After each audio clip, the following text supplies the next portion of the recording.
ഉത്തർപ്രദേശിലെ ഹാഥ്രസ് ദുരന്തത്തിൽ ആൾദൈവം ഭോലെ ബാബയുടെ മൊഴി രേഖപ്പെടുത്തി. അജ്ഞാത കേന്ദ്രത്തിലെത്തിയാണ് പോലീസ് മൊഴി രേഖപ്പെടുത്തിയത്.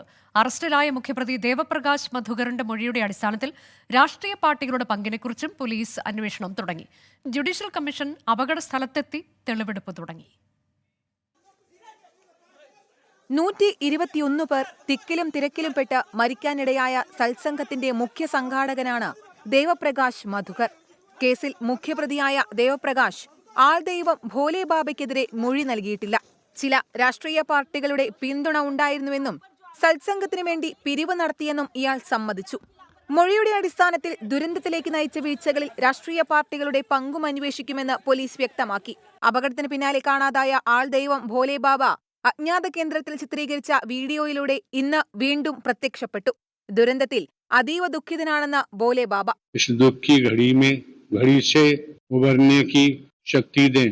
सभी शासन एवं प्रशासन पर भरोसा बनाए रखें। हमें विश्वास है. ഭോലെ ബാബ എന്ന സൂരജ് പാൽ നാരായണൻ ഹരിയുടെ മൊഴി അജ്ഞാത കേന്ദ്രത്തിലെത്തി പോലീസ് രേഖപ്പെടുത്തി. ഇയാളെ പ്രതി ചേർക്കുന്നതിൽ ഉത്തർപ്രദേശ് പോലീസ് ഇപ്പോഴും തീരുമാനമെടുത്തിട്ടില്ല. സർക്കാർ നിയോഗിച്ച ജുഡീഷ്യൽ കമ്മീഷനും ഇന്ന് വിവരശേഖരണം ആരംഭിച്ചു. സംഭവസ്ഥലം സന്ദർശിച്ച കമ്മീഷൻ ദൃക്സാക്ഷികളിൽ നിന്ന് മൊഴിയെടുത്തു. 24 ഡൽഹി.